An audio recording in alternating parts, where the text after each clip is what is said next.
നല്ലൊരു മസാല ദോശയുടെ റെസിപ്പിയാണ് ഞാനിന്ന് കാണിക്കുന്നത്. പണ്ട് കാലത്ത് ഹോട്ടലുകളിലൊക്കെ വിളമ്പിക്കൊണ്ടിരുന്ന ഒരു മസാല ദോശയുടെ ടേസ്റ്റാണ് ഇതിന്. ദോശ മാത്രമല്ല, ഇതിൻ്റെ കൂടെ കഴിക്കാൻ പറ്റുന്ന നല്ലൊരു ചട്നിയുടെ റെസിപ്പിയും കൂടെ കാണിക്കുന്നുണ്ട്. വളരെ എളുപ്പത്തിൽ ഉണ്ടാക്കാൻ പറ്റുന്ന ഒരു ചട്നിയാണ് ഈ മസാല ദോശയുടെ മസാലക്കൂട്ട്. നല്ല എളുപ്പമാണ് ഉണ്ടാക്കാനായിട്ട്, അധികം ഇൻഗ്രീഡിയൻസ് ഒന്നും വേണ്ട.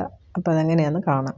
ഒരു ചീനച്ചട്ടി ചൂടാകാൻ വെച്ചിട്ടുണ്ട്. അതിലേക്ക് 1 ടീസ്പൂൺ വെളിച്ചെണ്ണ, 2 പച്ചമുളക്, 1 തക്കാളി, 2 സവോള, 2-3 ചുള വെളുത്തുള്ളി, കുറച്ച് മല്ലിയില, ഇത്രയിട്ട് ചെറുതായിട്ടൊന്ന് വഴറ്റിയെടുക്കണം. തക്കാളി ഒന്ന് സോഫ്റ്റ് ആകുന്നതാണ് കണക്ക്. ഇനി ഇതിലേക്ക് ആവശ്യത്തിനുള്ള ഉപ്പും കുറച്ച് കാശ്മീരി ചില്ലിയും കൂടി ഇട്ട് കൊടുക്കുന്നുണ്ട് കളറിന് വേണ്ടിയിട്ട്.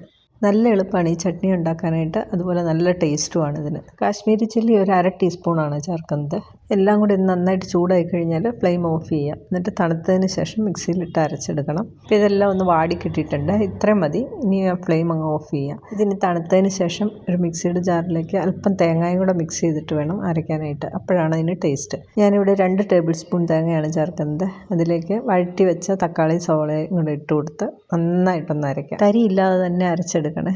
ഇത് ചൂടാറിയതിന് ശേഷം മാത്രമേ അരയ്ക്കാവുള്ളൂ. ഞാനിവിടെ അല്പം ചൂടോടുകൂടി അരയ്ക്കുകയാണ്. രാവിലെ സമയമില്ല, അതുകൊണ്ടാണ്. ഇതിപ്പം നല്ല മഷി പോലെ അരച്ചെടുത്തിട്ടുണ്ട്. ഇനി വേണമെങ്കിൽ ഇതൊന്ന് കടുക് വറുത്ത് ചേർക്കാം. ഞാനിവിടെ കടുകൊന്നും വറുക്കുന്നില്ല. ഈ മസാല ദോശയ്ക്ക് വേണ്ട മസാല റെഡിയാക്കാം. ഒരു ചീനച്ചട്ടി വെച്ച് അതിലേക്ക് കുറച്ച് വെളിച്ചെണ്ണ ഒഴിച്ച് കൊടുത്തിട്ടുണ്ട്. ചെറിയ 2 സവോള, 2-3 പച്ചമുളക്, 1 കഷ്ണം ഇഞ്ചി, കറിവേപ്പില. ഈ സവോളയും പച്ചമുളകും ഇഞ്ചിയും ഞാൻ നീളത്തിലാണ് അരിഞ്ഞെടുത്തിരിക്കുന്നത്. വേണ്ടാത്തവർക്ക് എടുത്ത് മാറ്റാം. അതുപോലെ 2 വലിയ ഉരുളക്കിഴങ്ങ് ഞാൻ പുഴുങ്ങി എടുത്ത് വെച്ചിട്ടുണ്ട്. ഇനി ഇത് കൈകൊണ്ടൊന്ന് പൊടിച്ചെടുക്കണം. ആദ്യം തന്നെ സവോളയും പച്ചമുളകും ഇഞ്ചിയും കൂടെ ഈ ചൂടായ എണ്ണയിലേക്ക് ഒന്നിട്ട് കൊടുക്കുക.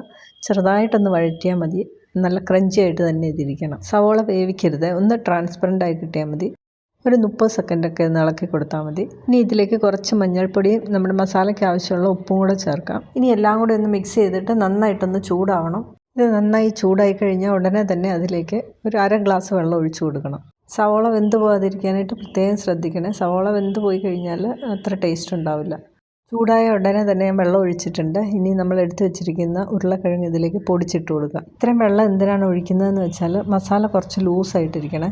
ഉരുളക്കിഴങ്ങ് പൊടിച്ച് നമ്മൾ ഇതിനകത്തേക്ക് ഇട്ട് കഴിയുമ്പോൾ തന്നെ ആ വെള്ളം എല്ലാം ഉരുളക്കിഴങ്ങ് വലിച്ചെടുക്കുക. അപ്പോൾ ഇതിനി നന്നായിട്ടൊന്ന് തിളയ്ക്കണം. മസാല ഡ്രൈ ആയി പോകരുത്. ഡ്രൈ ആണെങ്കിൽ വീണ്ടും കുറച്ച് വെള്ളം കൂടി ഒഴിച്ചു കൊടുത്ത് നന്നായിട്ട് തിളപ്പിക്കണം. വളരെ സിമ്പിളായിട്ടുള്ള മസാലയ്ക്കാണ് ടേസ്റ്റ്. ഇതിനകത്തേക്ക് വേറെ ഒന്നും ചേർത്ത് കൊടുക്കരുത്. ഈ ഒരു മസാല നല്ല ടേസ്റ്റാണ്.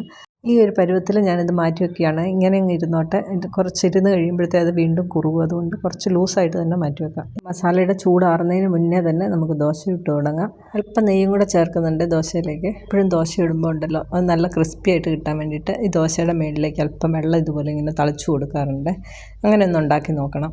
അപ്പോൾ നല്ല ക്രിസ്പി ആയിട്ട് കിട്ടും ദോശ. പക്ഷെ ഒത്തിരി മൊരിയാനായിട്ട് നോക്കണ്ട, അത് പിന്നീട് മൊരിക്കാൻ പറ്റും. ജസ്റ്റ് ഒന്ന് മറിച്ചിട്ട് വേഗം തന്നെ തിരിച്ചിടാം. ഇതിലേക്ക് ഇനി ആവശ്യത്തിന് മസാലയും കൂടെ വെച്ച് കൊടുക്കാം. കണ്ടോ, മസാല അല്പം ലൂസായിട്ടല്ല ഇരിക്കുന്നത്. ഒരുപാട് കട്ടിയായി കഴിഞ്ഞാൽ അതിലേക്ക് നിരത്തി വെക്കാൻ പറ്റില്ല. ഇങ്ങനെ കുറച്ച് ലൂസായിട്ടിരിക്കുന്നത് തന്നെയാണ് ഇതിന് ടേസ്റ്റ്. നമ്മുടെ ദോശ അത്രയും മൊരിഞ്ഞ് കിട്ടും. ഇനി ഇതൊന്ന് മടക്കി വെച്ച് കൊടുക്കാം. അപ്പോൾ ആ സൈഡിൽ നനവ് വരുമ്പം നല്ലപോലെ ദോശ മൊരിഞ്ഞ് കിട്ടും. 2 സൈഡും ഒന്ന് മറിച്ചിട്ടെടുക്കാം. നല്ല ഗോൾഡൻ കളറിലുള്ള ദോശ, നല്ല ക്രിസ്പി ആയിട്ടുള്ള ദോശ നമുക്ക് കിട്ടിയിട്ടുണ്ട്. ഞാൻ എപ്പോഴും ഇഡ്ഡലി മാവ് അരച്ചിട്ട് കഴിഞ്ഞിട്ട് സെയിം മാവ് കൊണ്ട് തന്നെയാണ് ദോശ ഉണ്ടാക്കുന്നത്. ആദ്യത്തെ ദിവസം ഇഡ്ഡലി ഉണ്ടാക്കും, 2ാമത്തെ ദിവസം ദോശ അല്ലെങ്കിൽ മസാല ദോശ അങ്ങനെ ഉണ്ടാക്കും. ഇനി നമ്മുടെ ചട്നിയും കൂടെ കൂട്ടി കഴിച്ചാൽ എന്താ ടേസ്റ്റ് എന്നറിയാമോ? ഇതുപോലെ നിങ്ങളൊന്ന് ഉണ്ടാക്കി നോക്കിയോ. നല്ല എളുപ്പമല്ലേ ഉണ്ടാക്കാനായിട്ട്. മസാലയൊക്കെ വളരെ സിമ്പിളാണ്, പെട്ടെന്ന് ഉണ്ടാക്കിയെടുക്കാൻ പറ്റും. നല്ല ടേസ്റ്റി ആയിട്ടുള്ളൊരു ദോശയാണ്. ഇത് സാധാരണ നോൺ സ്റ്റിക്കിൻ്റെ തവയിലും കൂടെ ഒന്ന് ചുട്ട് കാണിക്കാം. ഇതുപോലെ നന്നായിട്ട് ചൂടായി കഴിയുമ്പോൾ നല്ല കട്ടിയുള്ള തവയാണ്. മാവ് കോരി ഒഴിച്ച് ഒന്ന് ചുറ്റിച്ചെടുക്കണം. തവ ചൂടായി കഴിയുമ്പോൾ അതിലേക്ക് കുറച്ച് വെള്ളം ഒന്ന് തളിച്ചു കൊടുത്തിട്ട് മാവ് കോരി ഒഴിക്കാവുള്ളൂ. ഈ ഒരു തവയിൽ ഉണ്ടാക്കുമ്പം കുറച്ചും കൂടെ നല്ല കളറായിരിക്കും ദോശയ്ക്ക്. നമ്മുടെ പണ്ടത്തെ ദോശക്കല്ലിൽ ഉണ്ടാക്കുമ്പം എന്ത് നല്ല കളറിലാണ് ദോശ കിട്ടുക, നല്ല ടേസ്റ്റുമാണ് അതിന്. പക്ഷേ എൻ്റെ അടുത്ത് അത്രയും വലിപ്പമുള്ള കല്ലില്ല, അതുകൊണ്ടാണ് ഞാൻ നോൺ സ്റ്റിക്കിൻ്റെ തവയിൽ ഉണ്ടാക്കുന്നത്. ഇനിയിപ്പോൾ നല്ല ടേസ്റ്റി ആയിട്ടുള്ള മസാല ദോശ കഴിക്കാനായിട്ട് പുറത്ത് പോയി കഴിക്കേണ്ട ഒരാവശ്യമില്ല. ഇതൊരു പ്രാവശ്യം കഴിച്ചു കഴിഞ്ഞാൽ നമുക്ക് പുറത്ത് പോയി കഴിക്കാനേ തോന്നില്ല മസാല ദോശ. ഉരുളക്കിഴങ്ങ് പുഴുങ്ങിയെടുക്കുന്ന ഒരു സമയം മാത്രം മതി. അതിൻ്റെ മസാല ഉണ്ടാക്കാൻ വെറും 2 മിനിറ്റ് പോലും വേണ്ട. എനിക്ക് പറഞ്ഞാൽ ഈ ഒരു മസാല ദോശ കഴിക്കാനായിട്ട് ചട്നിയുടെ ആവശ്യമില്ല. അത്രയും ടേസ്റ്റാണ് ഇത് കഴിക്കാനായിട്ട്. ചട്നി ആണെങ്കിലും വളരെ സിമ്പിളായിട്ടുള്ള ചട്നിയാണ്, പക്ഷേ നല്ല ടേസ്റ്റാണ്. അപ്പോൾ എല്ലാവരും ഒന്ന് ട്രൈ ചെയ്ത് നോക്കിയോ ഇതുപോലെ ചെയ്യാനായിട്ട്. ചെയ്തിട്ട് ഫീഡ്ബാക്ക് പറയാൻ മറക്കരുത്. അപ്പോൾ ഈ ഒരു റെസിപ്പി ഇഷ്ടപ്പെട്ടിട്ടുണ്ടെങ്കിൽ ചാനലൊന്ന് സബ്സ്ക്രൈബ് ചെയ്ത് സപ്പോർട്ടും കൂടെ ചെയ്യണം. പുതിയൊരു റെസിപ്പിയുമായി വീണ്ടും കാണാം. താങ്ക്